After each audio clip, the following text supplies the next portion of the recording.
ಅಭಿಮಾನದ ಅಭಿನಂದನೆಗಳು.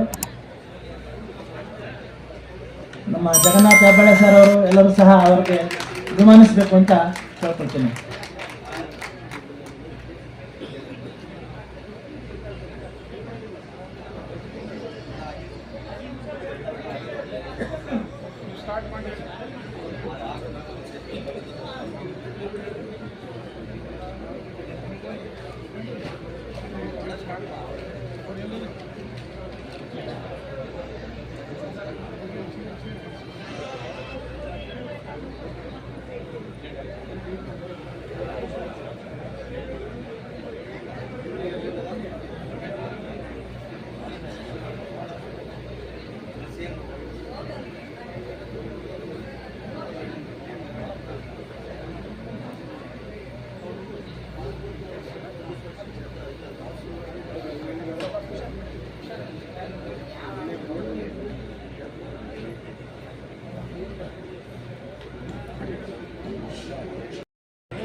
ಓಂ ಗುರುಪರಬ್ರಹ್ಮಣೇ ನಮಃ.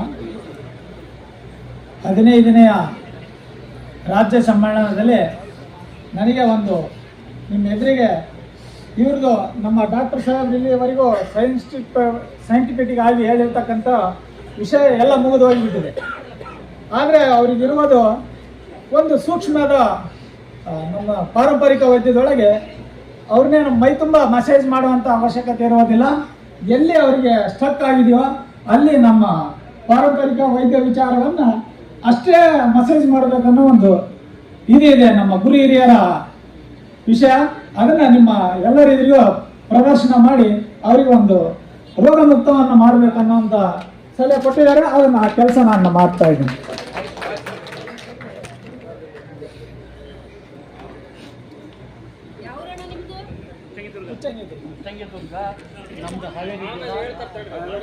ಎಲ್ರಿಗೂ ನಮಸ್ಕಾರ. ಇಲ್ಲಿ ಕೂತಿರೋರು ನನ್ನ ಪತಿ ಶ್ರೀ ಶಂಕರ್ ಅವರು. ಅವರಿಗೆ ಈಗಾಗಲೇ ಪ್ಯಾರಾಲಿಸಿಸ್ ಆಗಿ 1990 ಜನವರಿ 9ನೇ ತಾರೀಕು 35 ವರ್ಷ ಕಂಪ್ಲೀಟ್ ಆಯ್ತು. 25 ವರ್ಷ ಅವ್ರು ಸ್ಟ್ರಾಂಗ್ ಆಗಿದ್ರು. ಅದಾದ ನಂತರ ಅವರಿಗೆ ಒಮ್ಮೆ ಎಡಕ್ಕೆ ಒಮ್ಮೆ ಬಲಕ್ಕೆ 2 ಸಾರಿ ಸ್ಟ್ರೋಕ್ ಬಂದಿದೆ. ಆಗ ಅವರು ತುಂಬಾ ವೀಕ್ ಆಗಿದ್ದಾರೆ. ಈಗ ನಡೀತಾರೆ, ಬಹಳ ಮೆಲ್ಲಗೆ ಹೆದರ್ಕೊಂಡು ನಡೀತಾರೆ. ಯಾಕಂದ್ರೆ ಈಗಾಗಲೇ ಅವರು ಬ್ಯಾಲೆನ್ಸ್ ಔಟ್ ಆಗಿ 3 ಸಾರಿ ಬಿದ್ದಿದ್ದಾರೆ. 1-2 ಸಾರಿ ತಲೆಗೆ ತೂತಾಗಿ ಸ್ಟಿಚಸ್ಸು ಕೂಡ ಹಾಕಲಾಗಿದೆ. ನಿನ್ನೆ ಸಹಜವಾಗಿ ನಾನು ಸರ್ ಹತ್ರ ಹೇಳ್ತಾ ಇದ್ದೆ, ಈ ತರ ಇದೆ ಸರ್ ಅಂತ. ಇಲ್ಲ, ಇದನ್ನು ಕೂಡ ನಾವು ವಾಸಿ ಮಾಡ್ಬೋದು, ಅವ್ರು ಬದುಕಿರೋ ತನಕನೂ ಅವರ ಬಲದಿಂದ ಅವರೇ ನಡೆಯೋ ತರ ಮಾಡ್ತೀನಿ ಅಂತ ಹೇಳಿದ್ರಿಂದ ಮೊನ್ನೆ ನಾನು ರಿಸೋರ್ಸ್ ಪರ್ಸನ್ ಆಗಿ ಬಂದಿದ್ದವಳು. ಇವತ್ತು ಪುನಃ ಅವ್ರನ್ನ ಕರ್ಕೊಂಡು ಬಂದಿದ್ದೀನಿ. ಅದಕ್ಕೆ ವೇದಿಕೆ ಮೇಲೆ ಡೆಮೋ ಕೊಡ್ತೀನಿ ಅಂತ ಹೇಳಿದ್ರಿಂದ ವೇದಿಕೆ ಕರ್ಕೊಂಡು ಬಂದಿದ್ದೀನಿ. ನಾವು ಗುಲ್ಬರ್ಗದಿಂದ ಬಂದಿದ್ದೀವಿ.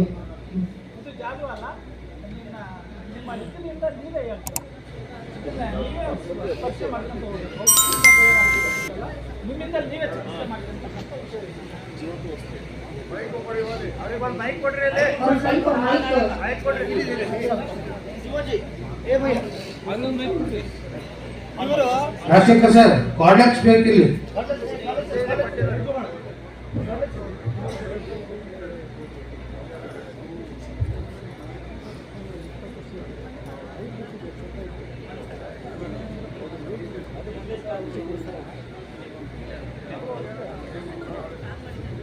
ಹಲೋ ಹಲೋ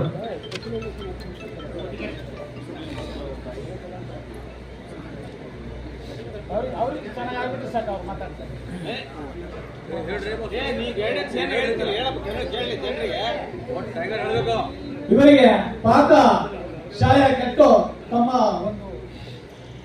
ತಮಗೆ ಹೆಚ್ಚಿನ ಭಾರ ಮೈಂಡಿಗೆ ಹೋಗಿದ್ದೆ. ಅವರು ಮಾನಸಿಕವಾಗಿರ್ಬೋದು, ವಾತದಿಂದ ಆಗಿರ್ಬೋದು, ಅಥವಾ BP ಇಂದಾಗಿ ಅವರು ಮಿದುಳಿನ ಮೇಲೆ ಒತ್ತಡ ಬಿದ್ದು ಈ ತರ ಆಗಿದೆ ನಮ್ಮ ಲೆಕ್ಕದಲ್ಲಿ.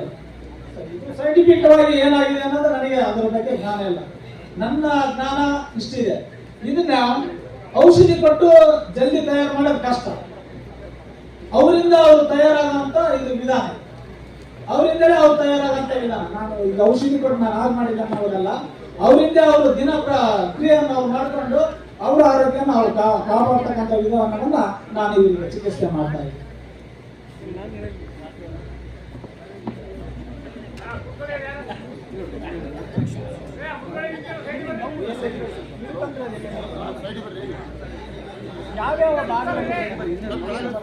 ನಮ್ಮ ಚಾನೆಲ್ ಇದೆ, ತಮ್ಮ ಮೊಬೈಲ್ಗಳಿಗೆ ಎಲ್ಲರಿಗೂ ಬರುತ್ತೆ. ಚಾನೆಲ್ ಇದೆ. ಒಂದು ನಿಮಿಷ, ಒಂದಾದ್ರೂ ಕರೆಕ್ಟ್ ಆಗಲಿ.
ಪರೀಕ್ಷೆ ವಿಧಾನ ಮಾಡಲು ಯಾವ ವೈದ್ಯ ಮಾಡ್ತಾ ನಾವು ವೈದ್ಯನ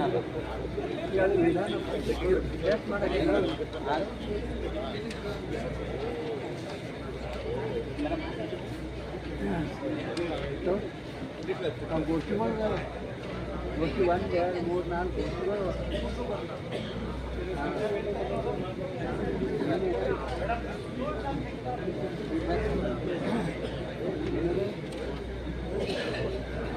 4 activity snap ಆಗ್ತದ activity snap ಬರ್ತಾನೆ snap ಸಾಲ activity snap ಅವನ ಕಡೆಯಿಂದ ನಾವು ಬಾಸ್ಕೋಡಿ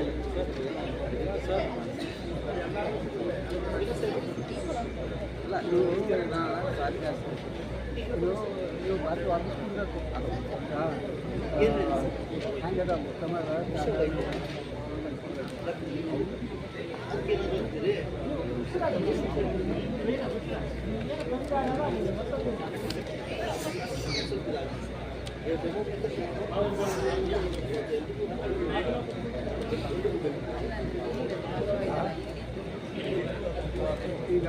ಮತ್ತೆ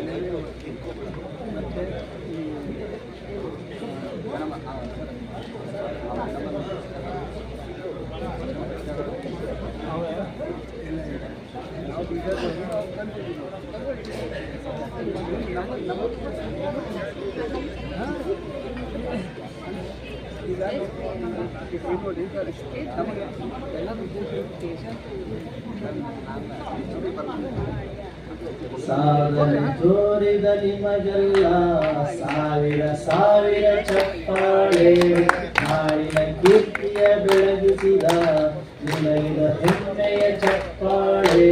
ಚಪ್ಪಾಳೆ ಚಪ್ಪಾಳೆ ಚಪ್ಪಾಳೆ ಚಪ್ಪಾಳೆ.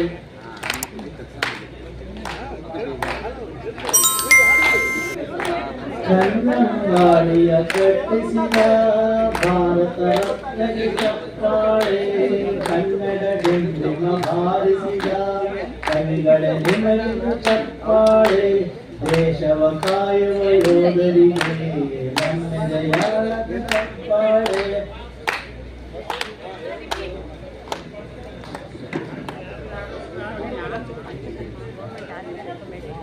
ಸಮಯದ ಅಭಾವ ಇರೋದ್ರಿಂದ ಕೃಷ್ಣಪ್ಪ ನಾಗಪ್ಪ ಕೊಟ್ಟಿಯಾಳ ಅವರು ಪರಶುರಾಮ ಆದಷ್ಟು ಬೇಗ ನಮಗೆ ಈ ವೇದಿಕೆ ತೆರವು ಮಾಡಿಕೊಟ್ರೆ ಬಹಳ ಒಳ್ಳೆಯದು. ಮಾತಾಡಕ್ ಕೊಡ್ರಿ, ಬೇರೆ ಮಾತಾಡಕ್ ಕೊಡಿ.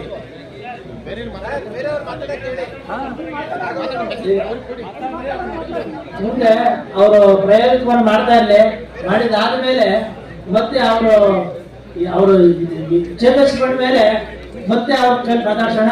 ಮುಂದೆ ಅವರು ಮೊಹಿದ್ದೀನ್ ಚಿತ್ರದುರ್ಗ ವೈದ್ಯ ಮೊಹಿದ್ದೀನ್ ಸಾಹೇಬರು ಅವ್ರು ಬಂದು 2 ಮಾತು ಅವರ ಅನುಭವದ ನುಡಿಗಳನ್ನು ಹೇಳ್ಬೇಕು ಅಂತ ಹೇಳ್ತಾ ಇದ್ದೀನಿ. 2 ನಿಮಿಷ.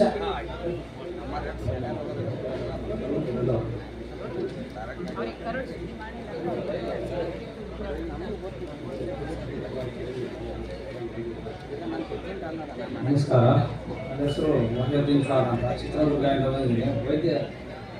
ಚಿತ್ರದುರ್ಗದಲ್ಲಿ ವೈದ್ಯ ಭಾಗ ಮಾಡ್ತಾ ಇದ್ದೀನಿ. ನಾನು ಉಪನ್ಯಾಸಕರಾಗಿ ಕೆಲಸ ಮಾಡ್ತಿದ್ದೀನಿ. ಈಗ ಪ್ಯಾರಾಲಿಸಿಸ್ ಅಂತ ಹೇಳ್ತಾರೆ, ಲಕ್ವ ಅಂತ ಹೇಳ್ತಾರೆ, ಪಾರ್ಶ್ವವಾಯು ಅಂತ ಹೇಳ್ತಾರೆ. ಈ ಎಲ್ಲವೂ ಅರ್ಥ ಒಂದೇ ಒಂದು. ಪ್ಯಾರಾಲಿಸಿಸ್, ಪಾರ್ಶ್ವವಾಯು, ಲಕ್ವ ಅಂತ ಹೇಳಿದ್ರೆ ಇದೊಂದು ಉಷ್ಣ ಕಾಯಿಲೆ, ಶೀತ ಕಾಯಿಲೆ ಅಂತ ಪ್ರಶ್ನೆ ಮಾಡಿದ್ರೆ ಎಲ್ಲ ವೈದ್ಯ ಬಂಧುಗಳು ಹೇಳ್ತಾರೆ ಇದು ಶೀತ ಕಾಯಿಲೆ ಅಂತ ಹೇಳ್ತಾರೆ. ಪ್ಯಾರಾಲಿಸಿಸ್ ಅಂದ್ರೆ ಉಷ್ಣದಿಂದ ಬರೋದು, ಶೀತದಿಂದ ಬರೋದಂದ್ರೆ ಎಲ್ಲರೂ ಒಂದೇ ಸಲ ಹೇಳ್ತಾರೆ ಅದು ಶೀತದಿಂದ ಬರೋದು. ಪ್ಯಾರಾಲಿಸಿಸ್ ಬರಕ್ಕಿಂತ ಮುಂಚೆ ನಾವು ಯಾವ ರೀತಿ ತಡೆಗಟ್ಟಬೇಕು, ಯಾವ ರೀತಿ ಪ್ರಿವೆನ್ಷನ್ ತಗೋಬೇಕು ಲೈಫ್ ಸ್ಟೈಲ್ ನಲ್ಲಿ ಅಂದ್ರೆ ಇಂಪಾರ್ಟೆಂಟ್ ಆಗಿ ನಾವು ಯಾವಾಗ ದೇಹದಲ್ಲಿ ಮೆದುಳಿನ ಭಾಗದಲ್ಲಿ ಶೀತ ಸೇರತ್ತೋ ಮತ್ತೆ ಅದ್ರ ಜೊತೆಗೆ ವಾಯು ಸೇರ್ಕೊಳ್ಳುತ್ತೋ, ಶೀತ ವಾಯು ಸೇರಿದಾಗ ಅವಾಗ ಪ್ಯಾರಾಲಿಸಿಸ್, ಸ್ಟ್ರೋಕು, ಪಾರ್ಶ್ವವಾಯು ಅನ್ನೋದು ಉತ್ಪತ್ತಿ ಆಗತ್ತೆ. ಈಗ ವಾಯುಗಳಿಗೆ ಸುಮಾರು ವಿಧಗಳು ಇದಾವೆ. ಈಗ ನಾವು ಮೆದುಳಿಗೆ ಯಾವ ಭಾಗದಲ್ಲಿ ರಕ್ತ ನರಗಳಲ್ಲಿ ಎಕ್ಕಟ್ಟಾಗ, ನರಗಳಲ್ಲಿ ರಕ್ತ ಜಾಮ್ ಆದಾಗ, ಬ್ಲಾಸ್ಟ್ ಆದಾಗ, ಆಮೇಲೆ ದೇಹದಲ್ಲಿ ಅರ್ಧಾಂಗ ಪಾರ್ಶ್ವವಾಯು ಆದಾಗ, ಆಮೇಲೆ ಕ್ವಾಡ್ರಿಪ್ಲೇಷಿಯಾ ಅಂತ ಹೇಳ್ತಾರೆ, ದೇಹದಲ್ಲಿ ಕೆಳಗಡೆ ಭಾಗ ಸೊಂಟಕ್ಕಿಂತ ಕೆಳಗಡೆ ಭಾಗದಲ್ಲಿ ಸ್ವಾಧೀನತೆ ಇಲ್ದಾಗ, ಈ ರೀತಿ ಆದಾಗ ಬಹಳಷ್ಟು ಪಾರ್ಶ್ವವಾಯುಗಳು ಸಿಂಪ್ಟಮ್ಸ್ಗಳು ಇದಾವೆ. ಪ್ಯಾರಾಲಿಸಿಸ್ ಆಗಕ್ಕಿಂತ ಮುಂಚೆ ನಾವು ಬಳಸುವಂತ ವಿಧಾನ ಏನಪ್ಪಾ ಅಂದ್ರೆ ನಾವು ವಾಯು ಪದಾರ್ಥಗಳು ಕಡಿಮೆ ಬಳಸಬೇಕು, ಶೀತ ಪದಾರ್ಥಗಳು ಸ್ವಲ್ಪ ಕಡಿಮೆ ಬಳಸಬೇಕು. ಪ್ಯಾರಾಲಿಸಿಸ್ ಆಗಿದ್ದಪ್ಪ ಆಗ್ತೈತೆ, ನಮ್ಗೆ ಸಿಂಪ್ಟಮ್ ಏನಪ್ಪಾ ಅಂದ್ರೆ ವಾಮಿಟ್ ಆಗೋದು, ತಲೆ ತಿರುಗೋದು, ಆಮೇಲೆ ಹೈ ಬ್ಲಡ್ ಪ್ರೆಷರ್ ಆಗಂತದ್ದು, ಇವೆಲ್ಲ ಕಾರಣಗಳು.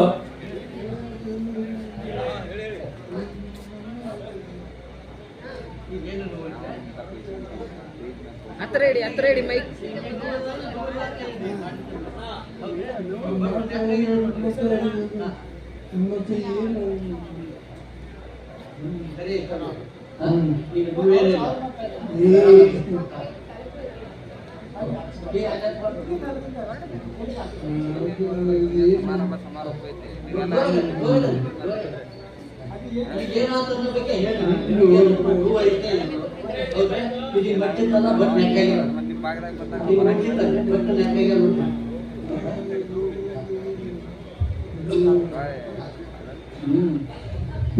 ಅವರು ಅಜ್ಜ ಅವ್ರು ಏನ್ ಹೇಳ್ತಾ ಇದ್ದಾರೆ, ಈ ತೇಲವನ್ನು ಹಚ್ಚಿ ಸ್ವಲ್ಪ ಲೈಟ್ ಆಗಿ ಮಸಾಜ್ ಮಾಡಿದ ತಕ್ಷಣ ನನಗೆ ಸ್ವಲ್ಪ ಫ್ರೀ ಆಗ್ತಾ ಇದೆ ಅಂತ ಹೇಳ್ತಾ ಇದ್ದಾರೆ. ಅವರು ಎದರ ಪ್ರಾಕ್ಟಿಕಲ್ ಮಾಡಿ ತೋರಿಸಿದಂತ ವೈದ್ಯರಿಗೆ ನಮ್ಮ ಪಾರಂಪರಿಕ ವೈದ್ಯ ಪರಿಷತ್ ಕರ್ನಾಟಕ ಹಾಗೂ ಕಲ್ಯಾಣ ಕರ್ನಾಟಕದ ವತಿಯಿಂದ ಹೃತ್ಪೂರ್ವಕ ತುಂಬಾ ಧನ್ಯವಾದಗಳು.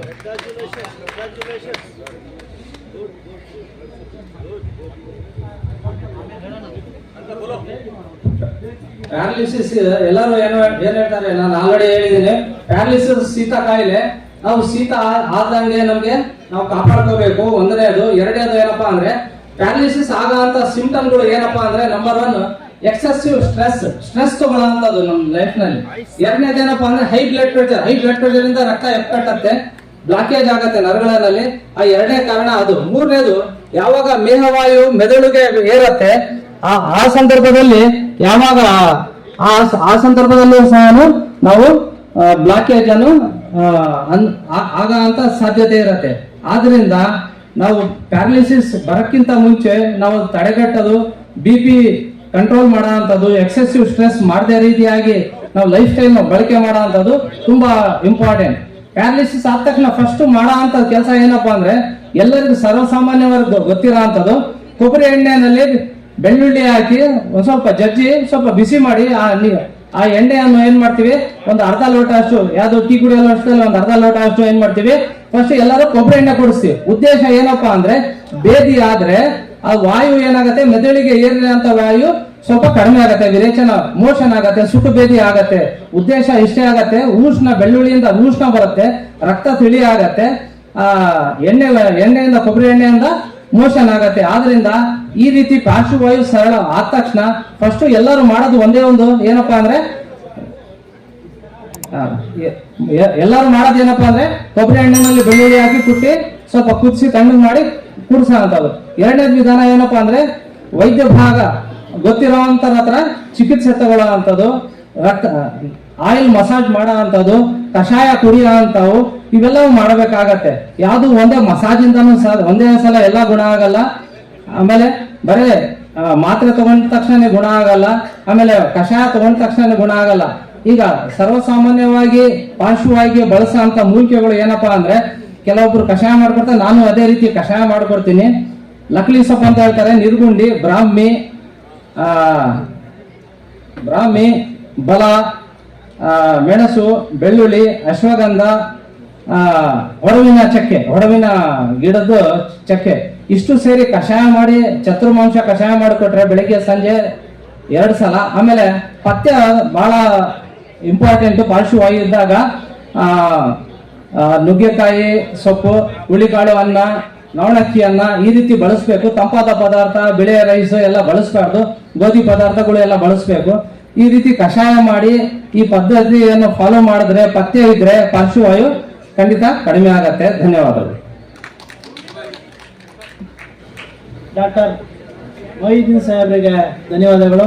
ಈಗ ನಮ್ಮ ಎಲ್ಲರ ಈ ಕಾರ್ಯಕ್ರಮಕ್ಕೆ ತುಂಬ ಸಹಾಯಕರಾಗಿ ಈ ಕಾರ್ಯಕ್ರಮ ಆಯೋಜಿಸಿದಂತಹ ನಮ್ಮ ಕರ್ನಾಟಕ ಸರ್ಕಾರದ ಸನ್ಮಾನ್ಯ ಸಚಿವರಾದಂತಹ ಈಶ್ವರ ಖಂಡ್ರೆ ಅವರ ಪತ್ನಿಯವರಾದಂತಹ ಶ್ರೀಮತಿ ಈಶ್ವರ ಖಂಡ್ರೆ ಅವರು ಈ ಕಾರ್ಯಕ್ರಮಕ್ಕೆ ಆಗಮಿಸಿದ್ದಾರೆ. ತಾಯಿಗೆ ಎಲ್ಲರ ಪರವಾಗಿ ತುಂಬ ಹೃದಯದ ಸ್ವಾಗತ, ಸುಸ್ವಾಗತ.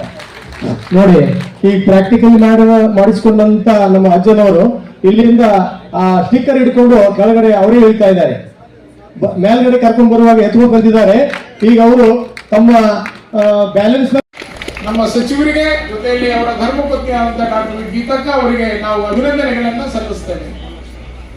ಇನ್ನೊಂದು ಬಹಳ ಮುಖ್ಯವಾಗಿ ಹೇಳಬೇಕಾದಂತಹ ವಿಷಯ ಅಂತಂದ್ರೆ, ಸಚಿವರು ಮುಂದೆ ಇದಕ್ಕೆ ಡಾಕ್ಯುಮೆಂಟೇಶನ್ ಅನ್ನು ಮಾಡಿ, ದಾಖಲೀಕರಣವನ್ನು ಮಾಡಿ, ಸಂಶೋಧಕರಿಂದ ನಾವೆಲ್ಲ ರಿಪೋರ್ಟ್ ತಗೊಂಡು ಈ ಪಾರಂಪರಿಕ ವೈದ್ಯರಿಗೆ ಸೈಂಟಿಫಿಕ್ ಆಗಿ ಏನು ಸೌಲಭ್ಯಗಳನ್ನು ಕೊಡ್ಲಿಕ್ಕೆ ಸಾಧ್ಯ ಇದೆಯೋ ಅದನ್ನು ಖಂಡಿತವಾಗಿ ಮಾಡ್ತೀನಿ ಅಂತಕ್ಕಂಥ ಮಾತು ಕೂಡ ಅವ್ರು ಹೇಳಿದ್ದಾರೆ. ಅದು ಆದಷ್ಟು ಬೇಗ ಆಗ್ತದೆ. ಒಂದು. ಎರಡನೇದು ಪಾಯಿಂಟ್ ಏನು ಅಂತಂದ್ರೆ, ಇವತ್ತ ಇದಕ್ಕೆ ಅಧಿಕೃತವಾಗಿ ಸರ್ಕಾರದಿಂದ ಈ ಕಾರ್ಯಕ್ರಮವನ್ನು ಆಯೋಜನೆ ಆಗ್ತಾ ಇದೆ. ನೀವೆಲ್ಲ ಹಿಂದೆ ದಾನಿಗಳಿಂದ, ಮಠಾಧೀಶರಿಂದ ಸಹಾಯ ಸಹಕಾರವನ್ನು ಪಡೆದುಕೊಂಡು ಮಠಗಳಲ್ಲಿ ತಾವೇ ಅವರೇ ನಡೀತಾ ಇದ್ದಾರೆ. ಒಂದು 10 ನಿಮಿಷದಲ್ಲಿ ಪ್ರಾಕ್ಟಿಕಲ್ ಆಗಿದ್ದು ಇದು ನಮಗೆ ತುಂಬಾ ಸಂತೋಷವಾದ ವಿಷಯ ಅಂತ ಹೇಳಕ್ ನಾ ಇಷ್ಟಪಡ್ತೀನಿ.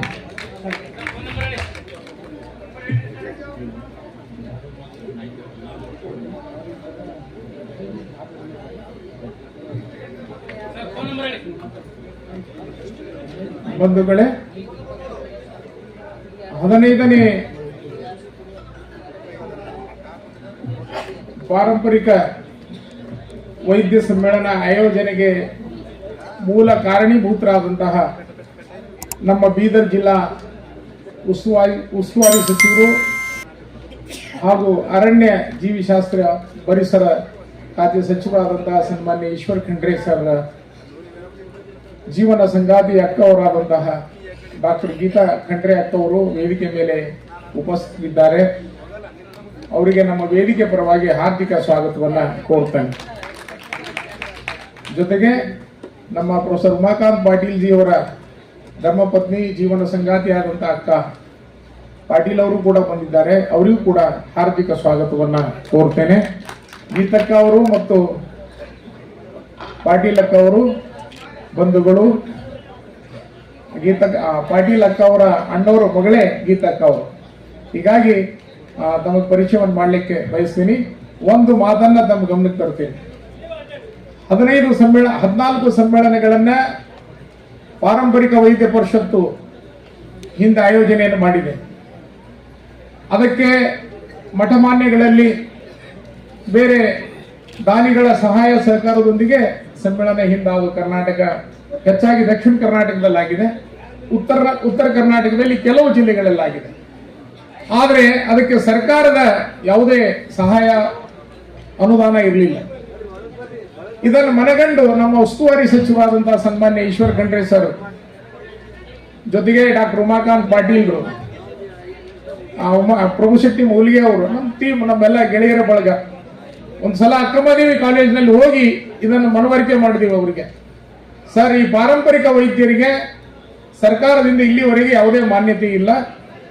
ಆರೋಗ್ಯ ಇಲಾಖೆ ಕಿರುಕುಳ ಕೊಡ್ತದೆ, ಪೊಲೀಸ್ ಡಿಪಾರ್ಟ್ಮೆಂಟ್ದವರು ಕಿರುಕುಳ ಕೊಡ್ತಾರೆ. ನಿಮಗೆ ಫಸ್ಟ್ ಏಡ್ ಕೊಡ್ಲಿಕ್ಕೆ ಏನು ಪ್ರಮಾಣ ಪತ್ರ ಇದೆ ನಿಮಗೆ? ಈಗ ಬೇರೆ ಬೇರೆ ಅನೇಕ ತೊಂದರೆಗಳದಾವ.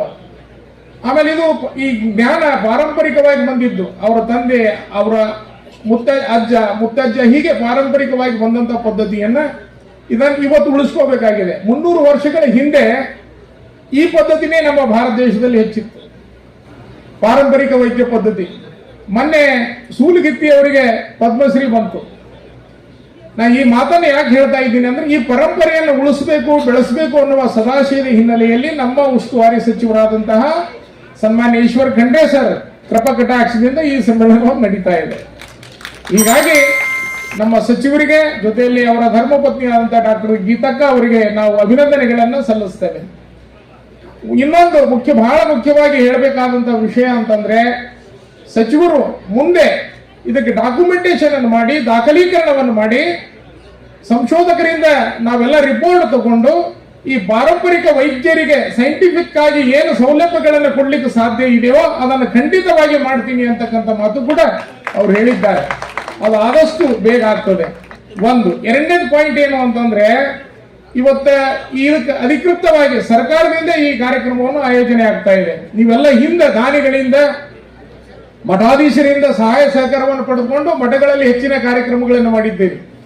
ಈಗ ಇದಕ್ಕೆ ಇಡೀ ಸರ್ಕಾರವೇ ಮುಂದೆ ಬಂದು ನಮ್ಮ ಉಸ್ತುವಾರಿ ಸಚಿವರಾದಂತಹ ಸನ್ಮಾನ್ಯ ಈಶ್ವರ್ ಖಂಡ್ರೆ ಸರ್ ಕೃಪಾ ಕಟಾಕ್ಷದಿಂದ ಅವರ ಅಡಿಯಲ್ಲಿ, ಅವರ ನೇತೃತ್ವದಲ್ಲಿಯೇ ಈ ಸಮ್ಮೇಳನವನ್ನು ನಡೀತಾ ಇದೆ. ಹೀಗಾಗಿ ಅವ್ರು ಹೇಳಿದ್ರು, ನಾ ಫೋಟೋ ಹಾಕಿದಾಗ ಅವರು ನಮಗೆ ಬೇಜಾರು ಮಾಡಿದ್ರು, ನೀವು ಫೋಟೋ ಅದು ಹಾಕ್ಲಿಕ್ಕೆ ಹೋಗ್ಬೇಡಿ ಅಂತ. ಅದು ನಾವು ಹೇಳಿದೀವಿ ಅವರಿಗೆ, ಸ್ವಾಗತ ಸಮಿತಿಯವರು, ಇಲ್ಲ ಸರ್, ನಿಮ್ಮ ನೇತೃತ್ವದಲ್ಲಿ ಈ ಸಮ್ಮೇಳನವನ್ನು ನಡೀತಾ ಇದೆ, ಗೊತ್ತಾಗಬೇಕಲ್ಲ ನಮ್ಮ ಪಾರಂಪರಿಕ ವೈದ್ಯರಿಗೆ.